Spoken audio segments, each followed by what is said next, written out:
बिस्मिल्लाहिर्रहमानिर्रहीम, अस्सलाम वालेकुम। जनाब, बात यह है कि कतर ने कमाल कर दिया है। ख़ित्ते में पहला मुल्क बन गया है और ख़ित्ते में वाहिद मुल्क है कि जिसने इतना बड़ा कदम उठाया है और कफ़ाला निज़ाम ही ख़त्म कर दिया है।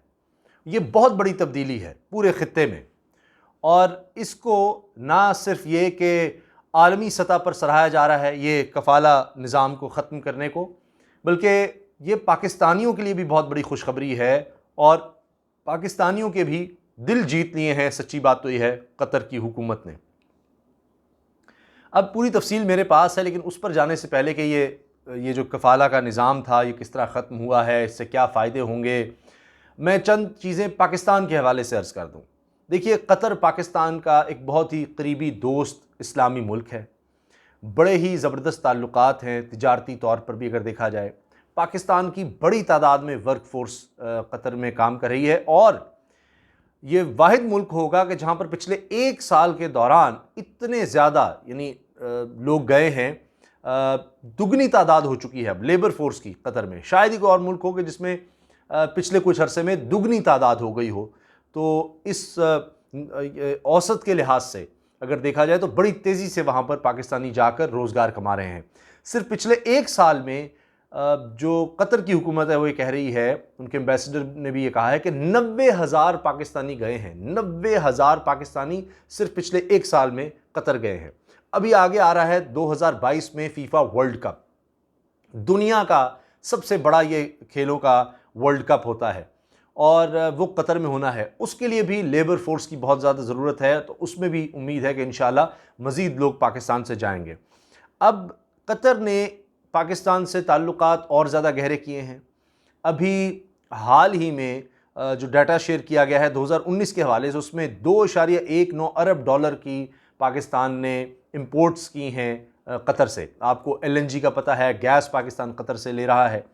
और इसके अलावा ये भी एक बहुत बड़ी बात है कि जो कतर के एम्बेसडर हैं वो कहते हैं कि जनाब, मैं बतौर फ्लाइंग ऑफिसर मैं शुक्रगुज़ार हूँ कि मैं फ़्लाइंग ऑफिसर के तौर पर मैंने ट्रेनिंग पाकिस्तान की फ़ोर्सेस से ली।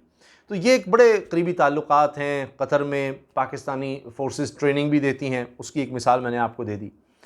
अब कुछ और मामलात हैं, लेकिन मैं चाह रहा हूँ कि उससे पहले मैं आपको जो इस वक्त सबसे बड़ी खबर बनी हुई है ख़ित्ते में वो आपको सुना दूँ। अब हुआ यह है जनाब कि ये लेबर कवानीन में बड़ी तब्दीलियाँ कतर ने की हैं और जो कफ़ाला निज़ाम था वो ख़त्म कर दिया है। अच्छा, ये लोग कई बड़े तंग थे इस निज़ाम से, अब भी तंग हैं।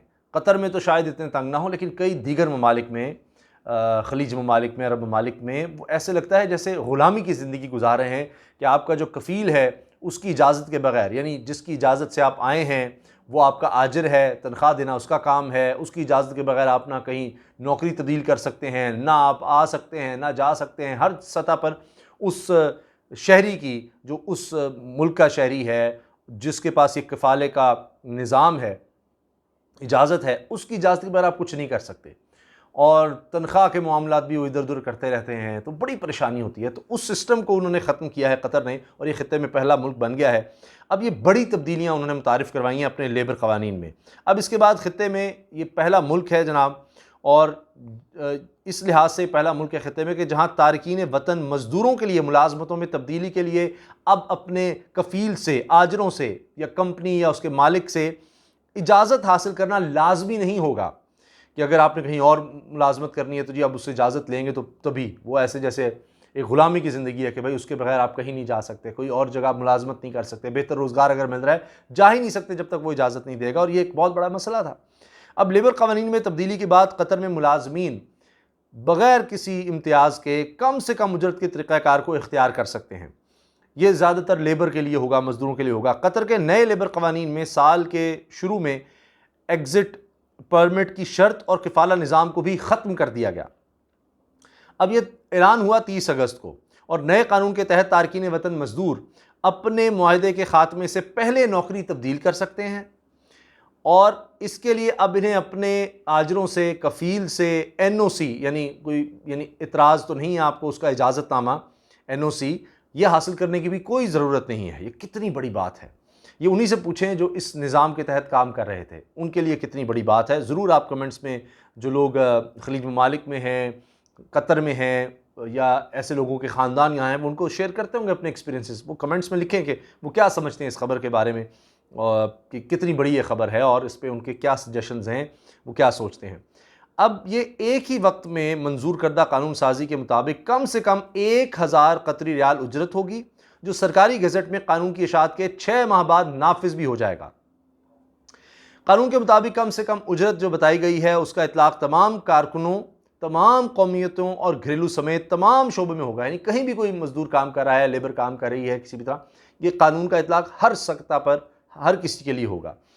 और बुनियादी कम से कम उजरत के अलावा आजरों को भी यकीनी बनाना होगा कि मजदूरों को मुनासिब रिहाइश और खाना भी फराहम किया जाए।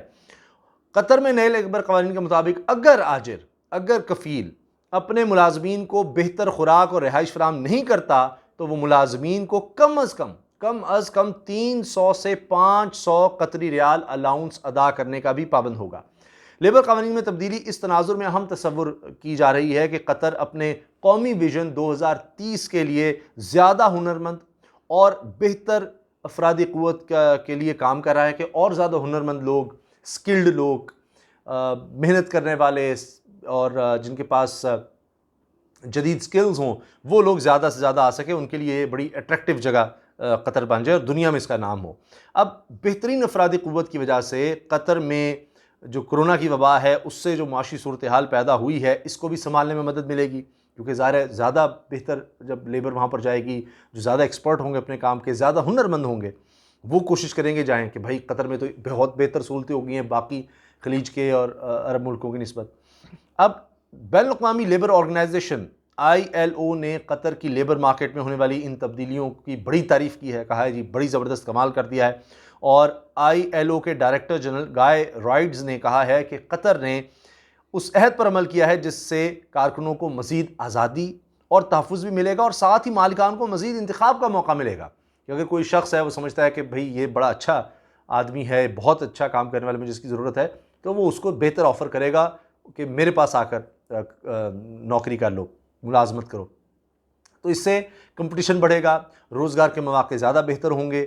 ये नहीं कि अब जी मैं तो आ नहीं सकता, जब तक मेरा कफ़ील इजाज़त नहीं देता तो मैं कैसे आ जाऊँ, वो कब देगा, कैसे देगा, पता नहीं क्या एक्सप्लॉइट, कैसे इस्तेहसाल करे, वो चीज़ें अब हो गई हैं ख़त्म।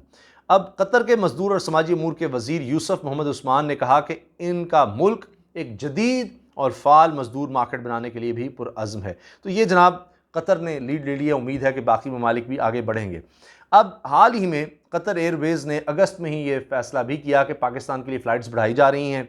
कराची के लिए 11 से हफ्तावार फ़्लाइट्स को बढ़ाकर 14 किया गया है, इस्लामाबाद के लिए भी 11 से 14, लाहौर के लिए 10 से 14 कर दिया गया और पेशावर के लिए 5 फ़्लाइट्स हफ्तावार से बढ़ाकर 7 कर दी गई हैं।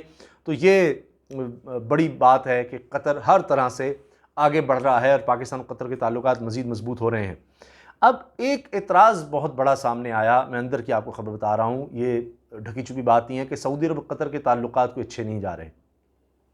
और सऊदी अरब ने तो कतर पर यह भी इल्ज़ाम लगाया था कि जी ये दहशतगर्दों की मदद कर रहा है, और उसके बाद कतर, UAE और दीगर ममालिक ने बाइकआउट कर दिया था कतर का। वो एक केस अलग चल रहा है कि जनाब एयर स्पेस भी बंद कर दी, कतर को बिल्कुल लॉकडाउन कर दिया। तो अच्छे ताल्लुकात नहीं हैं। और सऊदी अरब को ये भी ख़दशा है कि जी कतर के साथ, तुर्की के साथ मिलकर पाकिस्तान एक कोई ब्लॉक बना लेगा, पाकिस्तान है, कतर है, तुर्की है, दीगर कुछ ममालिक। तो पाकिस्तान ने इन तहफ़्फ़ुज़ात को बिल्कुल एक तरह से रद्द किया है और कहा है कि जी ऐसा कुछ नहीं है, और हम कतर से जितने भी हमारे गहरे ताल्लुकात हैं उनसे पीछे नहीं हट सकते।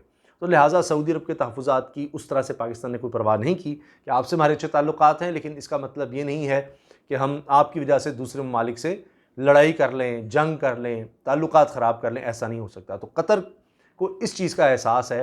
हाल ही में ये अगस्त के दरमियान में जब ये सऊदी अरब के साथ कहा जा रहा था पाकिस्तान के ताल्लुकात ऊपर नीचे हो रहे हैं जी, मामलात हैं, तो उस वक्त भी जब कतर के जो नए सफ़ीर बने उनकी मुलाकात हुई थी शाह महमूद कुरैशी से, और उसमें भी ताल्लुकात को मज़ीद मजबूत करने और आगे बढ़ाने की बात हुई, और उन्होंने कतर के अमीर का पैगाम पहुँचाया पाकिस्तानी कौम के लिए, और ख़ास तौर पर शाह महमूद कुरैशी से इस हवाले से बात की थी। अब देखिए जो ताज़ा मैं आज का बयान आपको बता देता हूँ कि शेख तमीम बिन हमद जो कतर के अमीर हैं, उन्होंने भी इसराइल के ख़िलाफ़ बयान दे दिया है और कहा है कि जी इसराइल को हम नहीं मान सकते, हम फ़लस्तीन के साथ खड़े हैं। तो ये भी अगर आप देखें तो कुछ जिस तरह यूएई है या दीगर कुछ ममालिक हैं, उनसे हटकर वो बयान दे दिया है, और बिल्कुल उस तरह का बयान जो पाकिस्तान ने दिया था। तो कतर और पाकिस्तान इसराइल के ख़िलाफ़ भी इकट्ठे और एक साथ खड़े हैं। तो ये बहुत बड़ी डेवलपमेंट्स हैं कतर के हवाले से, और पाकिस्तान में बहुत ज़्यादा ज़रूरत है पाकिस्तान को कि यहाँ पर पाकिस्तान के जो लोग हैं इनको अच्छे रोज़गार के मौक़े बैरून मुल्क भी मैसर हों, ताकि वहाँ से फिर ये अपने घर वालों के लिए भी बेहतर रोज़गार पैदा करते हैं, और साथ ही साथ ये कि मुल्क की भी इस तरह से खिदमत कर रहे होते हैं। तो ये कतर की तरफ से एक बहुत बड़ी पेशरफ्त है, और उसमें पाकिस्तान के लिए ये चूँकि बहुत बड़ी खुशखबरी थी, तो मैंने चाहा कि मैं आपसे शेयर कर लूँ। दुआओं की दरख्वास्त है। इजाज़त दीजिए। अल्लाह हाफ़िज़। पाकिस्तान ज़िंदाबाद।